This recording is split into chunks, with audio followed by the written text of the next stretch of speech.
নমস্কার, আজকে বানাতে চলেছি। এখানে নিয়েছি পেঁয়াজ কুচি, গোটা রসুন, টমেটো কুচি, আদা গ্রেট করে নিয়েছি। এখানে নিয়েছি দুটো আলু কেটে ধুয়ে একদম পরিষ্কার করে নিয়েছি। আলুটা এখন ভেজে নেব। এখানে কড়াইটা গরম হয়ে গিয়েছে। আজকে পুরো রান্নাটা সর্ষের তেলে করে নেব। সর্ষের তেল দিয়ে দিচ্ছি। তেলটা দেখুন ভালোভাবে গরম হয়ে গিয়েছে। এখানে আছে কেটে রাখা আলু, দিয়ে দিচ্ছি। আলুটা একটু ভেজে নিব লাল করে। এখানে দেখুন আলুগুলো লাল করে ভেজে ফেলেছি। দেখুন অনেকটাই লাল করে নিয়েছি আলু।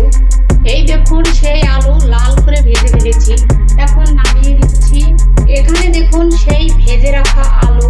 দেখুন তেলটা গরম হয়ে গিয়েছে। দুটো দারচিনি দিয়ে দিচ্ছি, লং আর গোলমরিচ দিয়ে দিচ্ছি, জিরে ফোড়নে দিয়ে দিচ্ছি। নেড়ে নেব।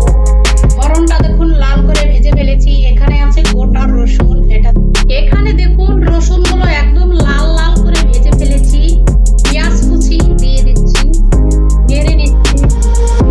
আদা গ্রেট করে রাখা, এটাও দিয়ে দিচ্ছি। পেঁয়াজের সঙ্গে ভাজা হয়ে যাবে। নেড়ে নেব। পেঁয়াজটা দেখুন হালকা লাল করে ভেজে ফেলেছি। দেখুন এরকম ভাবে করে ভেজে নিয়েছি। পেঁয়াজ, রসুন, আদা একসঙ্গে ভেজে ফেলেছি। এখানে আছে কেটে রাখা টমেটো, এটা দিয়ে দিচ্ছি। দেখুন পড়ে যাচ্ছে টমেটোটা। এখানে দেখুন মশলাটা সুন্দরভাবে কষিয়ে ফেলেছি। একদম লাল করে দেখুন কতটা সুন্দর হয়েছে কষানো। কষানোটা ভালো হলে তরকারিটা ভালো স্বাদ আসবে, না হলে কাঁচা গন্ধ থাকবে। বেটে রাখা জিরে দিয়ে দিচ্ছি। জিরে পড়ে গিয়েছে, নেড়ে নেব। জিরেটাও ভালো করে কষতে হবে, যেহেতু কাঁচা জিরে। দেখুন মশলাটা কত সুন্দরভাবে কষানো হয়ে যাচ্ছে। এরকম ভাবে করে কষতে হবে, না হলে কাঁচা গন্ধ। এখানে দেখুন কেটে রাখা চিকেন একদম ধুয়ে পরিষ্কার করে নিয়েছি। মশলাটা কষানো হয়ে গিয়েছে। এখানে আছে সেই লেগ পিস, ছেড়ে দিচ্ছি। পড়ে যাচ্ছে চিকেন পড়ে গিয়েছে, নেড়ে নেব। ভাজা মশলার সঙ্গে একটু কষতে থাকবো চিকেনটা।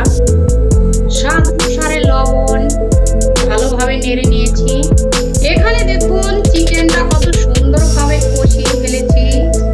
দেখুন এখন দিয়ে দেব গুঁড়ো মশলা, হলুদ পরিমাণ মতো, ধনে গুঁড়ো, ঝালের জন্য লঙ্কা গুঁড়ো, সব গুঁড়ো মশলা পড়ে গিয়েছে। এখন নেড়ে নেব। দেখুন কত সুন্দর হয়েছে। দেখুন কত সুন্দরভাবে চিকেনটা কষিয়ে ফেলেছি। এখন মশলা থেকে তেল ছাড়ার অপেক্ষা করতে হবে। এই দেখুন সেই লেগ পিস একটুও ভাঙবে না, এখনো হয়নি, আরো কষতে হবে। এখানে আছে ভেজে রাখা সেই আলু, দিয়ে দিচ্ছি। এখন আরো একটু ভালো করে কষতে হবে। এখানে দেখুন চিকেন থেকে ভালোভাবে তেলও উঠে গিয়েছে। আর কষানোটাও দেখুন কতটা সুন্দর করে কষিয়ে ফেলেছি। মশলা পুরো ভাজা হয়ে গিয়েছে। দেখুন কতটা সুন্দর হয়েছে কষানোটা। এই দেখুন সেই চিকেন। এখন চিকেনের জলটা দিয়ে দেবো ঝোল করার জন্য। পড়ে যাচ্ছে জল। চিকেনে দেখুন জলটা পড়ে গিয়েছে। এখন একটু নেড়ে নেব। একটা চিকেনও ভাঙেনি, একদম গোটা গোটা আছে। এখন আমি ঢাকা দিয়ে রেখে দেব 30 মিনিটের জন্য। এখানে দেখুন চিকেনটা ভালোভাবে ফুটতেছে। এখানে আছে বেটে রাখা গরম মশলা, এটা দিয়ে দিচ্ছি। বেটে রাখা গরম মশলাটাও পড়ে গিয়েছে। এখন নেড়ে নেব। এখন একটু ঢাকা দিয়ে রেখে দেব। এখানে দেখুন চিকেনটা সুন্দরভাবে হয়ে গিয়েছে। আর তেলও দেখুন কত সুন্দরভাবে